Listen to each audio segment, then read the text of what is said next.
Hello everyone. तो कैसे हैं आप सब लोग। तो आज की इस वीडियो में बात करने वाले हैं उन बुक्स के बारे में जिनको पढ़कर मैंने सिलेक्शन लिया था। एसएससी सीजीएल 2022 में मैं जीएसटी इंस्पेक्टर की पोस्ट पे था और आज सीजीएल 2024 से मैं एएसओ इन सीएसएस की पोस्ट पे दिल्ली में काम कर रहा हूँ। और उससे पहले 2023 में मैं सीएसएल की जॉब के थ्रू एलडीसी की पोस्ट पे था, ईडी डिपार्टमेंट में। और एसएससी एमटीएस में दिल्ली हवलदार की पोस्ट हो, चाहे रेलवे एनटीपीसी में लेवल 3 की पोस्ट हो, या फिर और भी कई सारे एग्जाम मैंने क्वालिफाई करे हैं। उन सबके पीछे सिर्फ 4 से 5 बुकें हैं। इतनी सारी बुक देखकर डरना नहीं है, सिर्फ 4 से 5 बुक्स जो मैंने यूज करी थी वो मैं आपको बताऊंगा। हर सब्जेक्ट के लिए मैक्सिमम टू मैक्सिमम 2 बुक्स, एक बुक तो प्रैक्टिस के लिए, एक बुक किसी के लिए अपनी थ्योरी के लिए, सब्जेक्ट पढ़ने के लिए। या तो आप थ्योरी पढ़ने के लिए बुक यूज कर सकते हो या फिर अपने टीचर के नोट्स, कोई भी एक चीज। अगर आप टीचर के नोट्स यूज कर रहे हो तो उसके बाद सिर्फ सब्जेक्ट के लिए एक बुक यूज होगी। बस एक बुक रखो और उसकी मल्टीपल टाइम रिवीजन करनी है, ठीक है। 4 सब्जेक्ट हमारे पास हैं, इंग्लिश, मैथ, रीजनिंग, जीके। सबके बारे में हम एक एक करके बुक्स देखेंगे, कौन सी बुक्स आपके पास जरूर ही होनी चाहिए, ठीक है। सबसे पहले इंग्लिश की बात करेंगे। तो इंग्लिश में मैंने देखिए कोई टीचर यूज नहीं करा था, तो मैंने थ्योरी पढ़ने के लिए केडी कैंपस की बुक यूज करी थी। वो बुक मेरे पास अभी है नहीं, आप स्क्रीन पे देख सकते हैं। केडी कैंपस नीतू मैम की बुक है, वॉल्यूम 1 नाम से बुक आती है। इसमें आपको वोकैबुलरी थोड़ी बहुत मिल जाएगी, वो तो आपको पढ़नी पढ़नी है। साथ में इसमें से आपको वर्ब, टेंस, जो भी ग्रामर के रूल्स हैं वो सारे इसमें आपको मिल जाएंगे। हर चैप्टर के बाद में 50 से 60 क्वेश्चन उस चैप्टर से रिलेटेड क्वेश्चन होते हैं, तो उसको लगा के आपको पता चलता रहेगा कि आपने अगर वर्ब चैप्टर पढ़ा तो उसके रूल्स कितने समझ में आए, कितने आप अप्लाई कर पा रहे हो। वो सब चीजें इस बुक में काफी अच्छे से दे रखी है। ऑल टाइम फेवरेट बुक्स है सभी टॉपर्स की, तो आप इसे यूज कर सकते हो। इससे पढ़ लिया मैंने क्या, अपना डिटेल सिलेबस। अब क्या करना है, प्रैक्टिस करनी है, क्योंकि एग्जाम में किस टाइप के क्वेश्चन आते हैं वो मुझे हैंडल करने हैं। तो उसके लिए सिर्फ मैंने एक बुक ले रखी थी, वो ये वाली बुक है। किरण पब्लिकेशन की बुक है ये, ठीक है। उल्टी दिख रही होगी आपको, ये बुक आती है किरण पब्लिकेशन की, एसएससी की। इसका लिंक मैं डिस्क्रिप्शन बॉक्स में दे दूंगा, वहां से आप परचेस कर सकते हैं डायरेक्टली। इसमें आपको चाहे वोकैबुलरी हो, चाहे आपके कॉमन एरर, इंप्रूवमेंट, सभी चीजें मिल जाएंगी, ठीक है। तो ये बुक मैं यूज करता था, इसी से मैंने सारी वोकैबुलरी जो मैंने यूज करी है, याद करी है, वो इसी से याद करी है। क्योंकि मुझे लगता है कई सारी बुकें मार्केट में आती है जिसमें सीधा वर्ड दिया है और सीधा उसका आंसर दिया हुआ है कि ये जो वर्ड है इसका एंटोनिम ये होता है, फिर सिनोनिम ये होता है। उस तरीके से मुझे याद नहीं होता है, सच में बताऊं तो। मुझे ऑप्शन के थ्रू ज्यादा आसानी से याद होता है, मैं एलिमिनेशन कर पाता हूँ। तो एग्जाम में अगर एमसीक्यू फॉर्म में आना है तो क्यों ना मैं वोकैब को एमसीक्यू फॉर्म में याद करूं। तो इस बुक का यूज मैं करता था। अगर आपके पास ये बुक नहीं है, ये वाली बुक है पिनाकल की, एसएससी इंग्लिश, ठीक है। तो ये बुक भी इक्वली इंपॉर्टेंट है, बराबर चीज है। मुझे लगता है 90% चीजें सेम है, ठीक है। तो कोई भी एक बुक ले सकते हो, मैंने पर्सनली ये ले रखी थी। दिखाने के लिए एक बार मैं आपको दिखा भी देता हूँ। जरा आप ये देखिए, ये रही वो बुक जिसकी हालत कुछ ऐसी है, पीछे का हिस्सा गायब हो चुका है, ठीक है। ये बीच में से बहुत ज्यादा, अगर आप सॉरी देख पाए तो हर एक पन्ना 50 और 60 बार पढ़ा हुआ है और इसके अंदर से भी नोट्स निकल रहे हैं। तो सॉरी, दुख दे रहा हूँ इस बुक को, काफी मदद करी इसने मेरी। तो ये बुक मैंने ले रखी थी, ठीक है। ऐसे ही मेरी सारी बुकें थी, लेकिन कई सारी बुकें कईयों को मैंने दे दी है और कुछ बुक्स पता नहीं कहाँ पे है। ये बुक जो मैं दिखा रहा हूँ नई वाली, ये मेरी लाइब्रेरी में रखी हुई थी, वहां से मैं लेकर आया हूँ, ठीक है। तो ये हो गई हमारी इंग्लिश की बात। इंग्लिश में एक बुक ले, अगर टीचर के नोट्स बना रहे हैं तो उसके बाद आपको केडी कैंपस बुक लेने की जरूरत नहीं है, उसी नोट से आप ग्रामर के रूल्स पढ़ते रहें। और प्रैक्टिस के लिए ये बुक भाई बहुत इंपॉर्टेंट है, इसको नहीं छोड़ना है। इसके अंदर से सारे क्वेश्चन जरूर प्रैक्टिस कर लेने हैं, खासकर वोकैबुलरी के चारों पार्ट के, और साथ में कॉमन एरर, इंप्रूवमेंट, फिलअप्स। वो तो कर ही लोगे तो एग्जाम में काफी अच्छी आपकी जो पकड़ है वो बन जाएगी। उसके अलावा एक चीज और, रीडिंग थोड़ी बहुत 10-15 मिनट डेली करते रहो। डिटेल स्ट्रेटजी वीडियो बनाई है, उसमें कैसे सब चीजों का यूज करना है वो आप देख सकते हैं। आई होप आप लोग समझ रहे होंगे कि आपको करना क्या है। आपको किसी भी सब्जेक्ट में सबसे पहले अपना कोर्स कंप्लीट करना है, देन उसके बाद प्रीवियस ईयर क्वेश्चन की प्रैक्टिस करनी है एक बुक लेकर। देन उसके बाद मॉक टेस्ट लगाओ और देखो कि मैं कहां पर कमी कर रहा हूँ, टाइम मैनेजमेंट क्यों नहीं हो रहा है, इसके लिए सेक्शनल मॉक टेस्ट भी लगाओ। और यही तरीका रहेगा हर सब्जेक्ट में आपका। अभी देखो एसएससी सुपर एलाइट प्लान आ रखा है ऑलिव बोर्ड का, यहाँ पर आपको सिंगल प्लेटफॉर्म पे आपको कोर्स पूरा मिल जाएगा सभी सब्जेक्ट का, हिंदी, इंग्लिश, जिस भी लैंग्वेज में आप पढ़ते हैं। इसके अलावा यहाँ पर आपको 1000+ मॉक टेस्ट मिल जाएंगे, जो कि काफी ज्यादा इंपॉर्टेंट है। अभी सीएसएल सीजीएल का मेंस है, तो उस टाइम पे तो काफी ज्यादा इंपॉर्टेंट हो जाते हैं, और जो बिगिनर है उनके लिए भी काफी अच्छे हैं। Sectional mock test, full mock test इनके बार बार दो। मैंने भी अपने मेंस के टाइम पे ऑलिव बोर्ड के मॉक टेस्ट हमेशा ही दिए, क्योंकि लेवल काफी अच्छा रहता है इनका और इंटरफेस काफी बढ़िया है, बिल्कुल एसएससी जैसा इंटरफेस भी है। तो वहां पे आप मॉक टेस्ट दो, यहाँ पर आपको आपकी रैंक पता चलेगी कि मेरी रैंक क्या चल रही है, कितनी परसेंटाइल है, कितना मैं नीचे हूँ अभी, मुझे क्या इंप्रूव करना है। आपको आपके वीक पार्ट्स भी वहीं पे पता चलते रहेंगे। इसके अलावा इसी प्लेटफॉर्म पे आपको ऑलिव बोर्ड पे ही उसी प्लान में आपको टाइपिंग टेस्ट का पैसेज भी मिल जाएगा। तो टाइपिंग टेस्ट प्रैक्टिस कर सकते हो, जिसमें आपको प्रीवियस ईयर में जो पैसेज आए थे वो पैसेज मिल जाएंगे। तो आप देख सकते हो किस टाइप के टाइपिंग के पैसेज पूछे गए। तो एक ही सिंगल प्लेटफॉर्म पे सभी चीज आपको मिल जाएंगी, चाहे वो कोर्स हो, चाहे मॉक टेस्ट प्रैक्टिस हो, चाहे आपके टाइपिंग टेस्ट हो। और साथ में आपको एक टीचर का सपोर्ट भी मिल जाएगा। आपको कोई डाउट आता है, आप डिमोटिवेट फील कर रहे हो तो वहाँ पे आप उनसे बात भी कर सकते हो। काफ़ी सारे टॉपर्स ने रिकमेंड कर रखा है, तो आप इसे एक बार चेकआउट कर सकते हो। सेकंड हम बात करते हैं मैथ सब्जेक्ट के बारे में, जिसको लेकर काफ़ी सारे डाउट रहते हैं, क्योंकि काफ़ी सारी बुक्स मैथ की मार्केट में आ रही हैं। सब में आपको previous year question, best question, वो सब मिल जाता है। ठीक है, तो मैं आपको बताऊं तो मैंने कोर्स जो कंप्लीट करा था वो मैंने यूट्यूब से करा था। राहुल देसवाल सर पहले पढ़ाते थे वाईफाई स्टडी चैनल पे, उनसे मैंने अर्थमेटिक मैथ्स कर ली थी, और एडवांस मैथ के लिए अभी भी पवन राव सर का कोर्स पढ़ा हुआ है उनके चैनल पे, वहां से मैंने एडवांस मैथ्स कंप्लीट कर ली थी। तो ये मेरा सिस्टम था करने का। आपका बिल्कुल डिफरेंट हो सकता है, आप परचेज कर सकते हो कोई बैच, ऑनलाइन ऑफलाइन, जैसा आपको अच्छा लगे आप उस तरीके कर सकते हो। तो उनसे मैंने नोट्स बना ली। तो मैं मैथ्स बैकग्राउंड से था, कॉमर्स विद मैथ्स मेरी रही है 12th तक, और मेरा मैथ्स मेरा एक स्ट्रॉन्ग सब्जेक्ट है। तो इस चक्कर में मैथ्स से मुझे काफ़ी प्रॉब्लम नहीं आई ज़्यादा। आपको अगर प्रॉब्लम आती है तो कोई बढ़िया टीचर का कोर्स ले सकता है, काफ़ी सस्ते रेट में कोर्स मिल जाता है, उसके नोट्स आप बना सकते हैं। मैंने पर्सनली मैथ्स के नोट्स नहीं बनाए थे, मैं आपको दिखा देता हूँ मैंने क्या बना रखा था। मेरे पे ये नोटबुक है, इस नोटबुक, ये जल गई थी थोड़ी, लाइब्रेरी जल गई थी, रील डाली थी मैंने, तो इसमें मैंने थोड़े मैथ्स के क्वेश्चन नोट कर रखे हैं। ये भी कोर्स से रिलेटेड नहीं है, ये जब मैं मॉक टेस्ट लगाता था तो मुश्किल क्वेश्चन जो मिलते थे वो सारे मैं नोट कर लेता, या टॉप 10 शिफ्ट लगाता था मैं। जैसे मैं अगर आपको इससे कंटेंट पढ़ के बताऊं, CSL 2018 के शिफ्टों के जो बेस्ट क्वेश्चन है वो लिखे हैं पहले, फिर CGL 2018, फिर CSL 2019, CGL 2019, CP 2019 के बेस्ट बेस्ट क्वेश्चन मैंने नोट कर लिए थे जो मुझसे नहीं हुए। बेस्ट किसके लिए? सिर्फ मेरे लिए बेस्ट है, क्योंकि मुझसे वो क्वेश्चन नहीं हुए, हो सकता है वो आसान क्वेश्चन हो दूसरे के लिए। तो इस तरीके से मैथ्स के नोट्स बना लिए थे मैंने। मैथ्स के डिटेल नोट्स मैंने नहीं बनाए, क्योंकि मैं सोचता था कम से कम नोट्स बना के जितनी जल्दी सिलेबस कंप्लीट हो उसके बाद मैं अपनी प्रैक्टिस पे आऊँ। मैथ्स के लिए सिर्फ एक बुक मैंने परचेज करी थी और कुछ नहीं, सिर्फ ये बुक मेरे पास थी मैथ्स के लिए। SSC की है, मैथमेटिक्स की बुक, किरण पब्लिकेशन की, ये बुक मैंने ले रखी थी। ये तो अभी लाइब्रेरी की बुक है, लाइब्रेरी लिखा भी होगा साइड में। तो ये बुक ली थी, ये बुक और ये बुक, दोनों ही बहुत बढ़िया, दोनों ही मैंने कई बार सॉल्व करी है।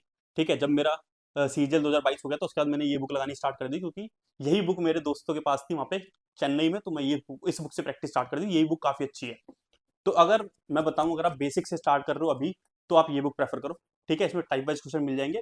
लेकिन अगर आप मैथ्स कर चुके हो, मैथ्स में और ज़्यादा इंप्रूवमेंट करना चाहते हो, तो ये बुक काफ़ी बढ़िया रहेगी, क्योंकि इसमें आपको जो स्टार्ट में है ना, कुछ वैरायटी क्वेश्चंस मिल जाते हैं, तो बार बार रिवीजन के लिए काफ़ी बढ़िया रहती है बुक। ठीक है, वरना इस बुक को यूज करो, इसको इतना मोटा मत देखो यार। ठीक है, आपने जैसे परसेंटेज चैप्टर करा तो 100 क्वेश्चन प्रैक्टिस कर लो। 100 क्वेश्चन प्रैक्टिस करने के लिए आप हर टाइप के 20-20 क्वेश्चन ले लो। 5 टाइप है तो हर टाइप के 20-20 क्वेश्चन उठा लो।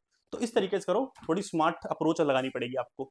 ये हो गई हमारी मैथ्स की बात। नेक्स्ट सब्जेक्ट आता है हमारा रीजनिंग। रीजनिंग की बात करते हैं। रीजनिंग में पहला फिर से कोई टीचर लिया आपने, जैसे मैंने विक्रमजीत सर हैं, रैंकर ग्रुप पे, रैंकर ग्रुप पे, हाँ वहीं पर ही है, उनसे मैंने रीजनिंग पढ़ी थी। या इसके अलावा भी कई सारे सोर्स मैंने यूज करे थे, लेकिन मेजोरिटी पार्ट मैंने उनसे पढ़ा था, विक्रमजीत सर से। तो उनसे आप देख लो, अभी भी उनका फ्री में काफी बढ़िया कंटेंट है, उसके लिए आपको कोई पेड कोर्स लेने की जरूरत नहीं है रीजनिंग के लिए। उसका कंटेंट आपने देख लिया, उस कंटेंट से आपको नोट्स नहीं बनाने, पहली बात तो ये समझो, क्योंकि रीजनिंग में कुछ नोट्स बनाने लायक होता नहीं। जो एक दो चैप्टर सोलॉजिज्म हो गया, कुछ क्लॉक कैलेंडर जैसे सब्जेक्ट हो गए, उनमें आपको लग रहा है नोट्स बनाने, रिवीजन करना पड़ता है, तो बना लो। फालतू में नोट्स बना के टाइम वेस्ट नहीं करना। उसके बाद सीधा एक बुक ले लो, ये रही बुक, SSC की, किरण पब्लिकेशन की रीजनिंग की बुक। वरना पिनाकल की भी आती है, पिनाकल की भी ले सकते हो, दोनों ही बेटर हैं। मेरे पे पिनाकल की मिली नहीं, तो मैं सिर्फ यही बुक लेके आया हूँ। जैसे ही आपने टीचर से पढ़ लिया उस चैप्टर, उसके बाद इस बुक से आपने वो चैप्टर कर लिया। ठीक है, डिटेल में सब्जेक्ट क्या है, कौन कौन से चैप्टर हैं, क्या वेटेज है, कहाँ से पढ़ना है, सब चीजें मैंने स्ट्रेटेजी वीडियो डाली है लेटेस्ट। इससे पहले जो वीडियो अपलोड करी थी उसको देख लीजिएगा, समझ में आ जाएगा। ये बुक आप यूज कर सकते हैं, वरना पिनाकल पब्लिकेशन की बुक यूज कर सकते हैं। दोनों ही बेटर हैं, दोनों ही काफी अच्छे हैं, क्योंकि दोनों में ही प्रीवियस ईयर क्वेश्चन है, बाहर से कुछ भी नहीं है। और SSC का पूरा ट्रेंड यही चल रहा है। अगर हम CGL 2025 भी उठा के देखें, उसके प्री का एग्जाम भी देखें, क्योंकि मैं ग्रुप चला रहा था 2025 का, बच्चों को गाइड भी कर रहा था, तो मैंने जो देखा कि 80% एग्जाम वही रिपीटेड था। जो लोग मेरे साथ पहले जुड़े थे, जो लोग अच्छे पढ़ने में हैं, उन लोगों ने मुझे रिव्यू भी जो दिया वो यही रिव्यू था कि भाई ज्यादातर एग्जाम वही प्रीवियस ईयर ही रिपीटेड था, थोड़ा बहुत ही न्यू आ रहा है। तो अभी भी प्रीवियस ईयर पे स्टिक रहना काफी अच्छी अप्रोच रहेगी। ठीक है, कुछ सूचनाएं मिल रही हैं। ठीक है, मैं अभी बताना नहीं चाहता हूँ जब तक वो सच ना हो, तो देखो आगे क्या होता है। लेकिन प्रीवियस ईयर बहुत बड़ा रोल प्ले करेंगे इस बार CGL के मेंस में भी 2025 वाले, आप देख लीजिएगा इस बात को। नेक्स्ट है हमारा लास्ट सब्जेक्ट, जीके। जीके को लेकर बहुत टेंशन रहती है, उसको लेकर हम न जाने कौन कौन सी बुकें खरीदते हैं, हर दिन कोई ब्रह्मास्त्र, कोई कुछ भी आ रहा होता है, तो वो चीज़ समझ जाइए आप। उसके लिए मेरे पास पर्सनली एक बुक थी हमेशा से, लूसेंट पब्लिकेशन की। ठीक है, ये बुक आती है लूसेंट, नाम ही काफ़ी है लूसेंट का। तो ठीक है, मेरी वाली बुक मैं आपको दिखा देता हूँ, लूसेंट की बुक, मेरी ये बुक है। इसे पूमा लिखा हुआ है, लेकिन जल गई थी, इस चक्कर में इसकी ऐसी हालत है।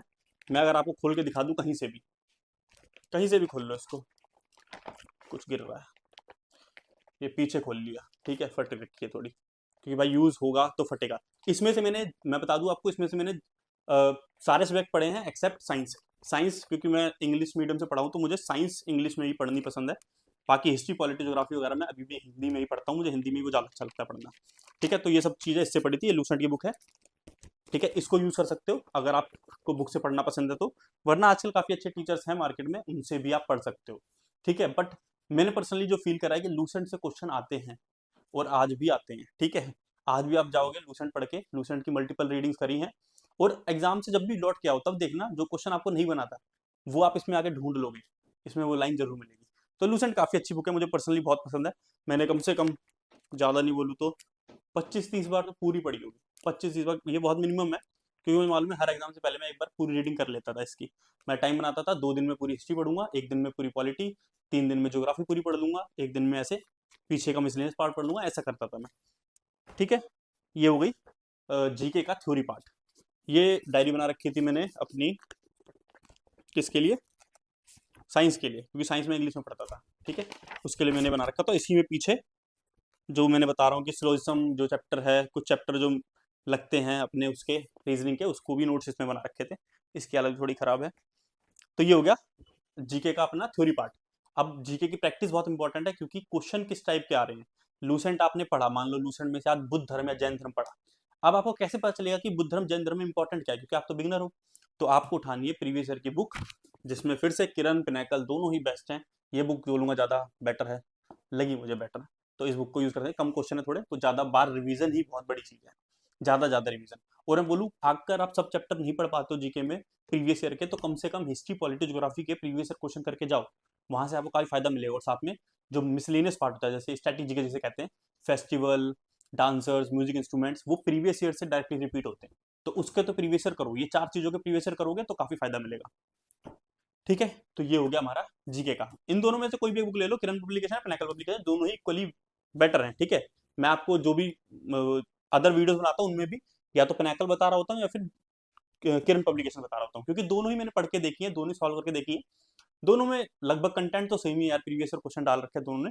तो प्रीवियस ईयर क्वेश्चन अभी भी आपकी रीढ़ की हड्डी है, जो आपको सिलेक्शन तक पहुंचाएंगी। ठीक है, तो ये था जीके का। इसके अलावा एक चीज और बताना चाहूंगा, मूक टेस्ट। मूक टेस्ट को हम ध्यान नहीं देते यार, बहुत ज्यादा हल्के में ले लेते हैं। मूक टेस्ट के लिए देखो, ये नोटबुक लगी हुई है, इसमें बीच में लिखा हुआ है, ये पिंक का मतलब है यहाँ से इंग्लिश का पार्ट चालू है। ठीक है, यहाँ से इंग्लिश की ये मूक की कॉपी हो गई, आगे से ये मैथ्स की मूक की कॉपी हो गई। तो मैथ्स में जैसे इसमें आप खोलो तो क्वेश्चंस लिखे हुए दिख जाएंगे। ठीक है, सब कुछ इंपॉर्टेंट कॉन्सेप्ट्स मिल जाएंगे लिखे हुए, ये क्वेश्चंस मैथ्स के। ठीक है, ये चल रहे हैं ऐसे ही। जो भी मैंने मेंस के मॉक टेस्ट दिए, जो भी मैंने प्री के मॉक टेस्ट आज तक दिए, उसमें जो मैथ्स का क्वेश्चन ऐसा लगा कि जो मैंने टीचर से पढ़ा था उसमें मैंने कभी भी ये कॉन्सेप्ट नहीं पढ़ा, ये कॉन्सेप्ट मेरे लिए न्यू है, तो वो कॉन्सेप्ट का क्वेश्चन मैं इसमें नोट कर लिया करता था, और एग्जाम से पहले एक बार इससे गो थ्रू हो जाता था कि अगर वो उस टाइप का क्वेश्चन आ जाएगा तो वो एक यूनिक क्वेश्चन होगा जिसको 5-10% ही लोग कर पाएंगे, ज्यादातर लोग नहीं कर पाएंगे। तो मैं एक लीड वहां पे ले लूंगा, और कंपटीशन का मतलब यही है, जो आगे निकला वो जीत गया। तो इस तरीके से इसमें काम किया मैंने इसमें। ठीक है, ऐसी एनटीपी सीबीटी 2 की एक बार तैयारी करी थी थोड़ी सी, 2-3 मूक दिए थे, तो उसमें उसके क्वेश्चन भी यहाँ पे लिख लिए थे। ठीक है, तो इस तरीके से चल रहा है पूरा, इसमें सारा इस तरीके से कर रखा था, पीछे इंग्लिश वगैरह कर रखा है। तो ये मूक की नोटबुक बनानी बहुत इंपॉर्टेंट है, मेनली रीजनिंग, इंग्लिश और मैथ, इन 3 के जो आपसे मूक में क्वेश्चन नहीं हो रहे हैं, न्यू कॉन्सेप्ट मिल रहे हैं, उनको नोट डाउन करें, वो एग्जाम से पहले रिवाइज जरूर करें। ठीक है, पढ़ना एक अलग चीज है, रिवीजन एक अलग चीज है। पढ़ने से सिलेक्शन नहीं होता, कोर्स करने से नहीं होता। कोर्स को जब तक आप वास्तविक अपने जीवन में नहीं उतारोगे, कोर्स से पढ़ के आपके पास आया क्या, कोर्स को आपने अप्लाई कैसे किया। कोर्स पढ़ने कई लोग बोलते हैं कि हमने भाई प्रीवियस ईयर की बुक उठाई मैथ की, लेकिन क्वेश्चन नहीं बन रहे, तो नहीं बनेंगे, सच्चाई यही है। क्योंकि पहली बार में मुझसे भी 3-4 क्वेश्चन बनते हैं 10 में से, सारे नहीं बनते थे। रिपीटेडली बार बार ऐसे ही बुकों की ऐसी हालत नहीं होगी, मेहनत करनी पड़ेगी थोड़ी सी। सरकारी नौकरी है यार, बढ़िया तनख्वाह मिलती है, तो थोड़ी मेहनत तो करने में कोई दिक्कत नहीं है, तो आपको करनी पड़ेगी वो चीज़। तो ये था, सारी बुक्स वगैरह दिखा दी हैं। बाकी कैसे बेसिक से पढ़ना है, किस टीचर से पढ़ना है, कौन सी बुक्स यूज करनी है, और कितने घंटे किस चीज को पढ़ना है, वो सब चीजें मैंने स्ट्रेटेजी वीडियो में बता रखी है। इससे पहले की वीडियो जस्ट जाके देख लेना, आपको अच्छी लगे तो इस वीडियो को लाइक करना, और नेक्स्ट आप क्या चाहते हो, किस बारे में बात हो वो बता दीजिएगा। थैंक यू, मिलते हैं जल्दी नेक्स्ट वीडियो में।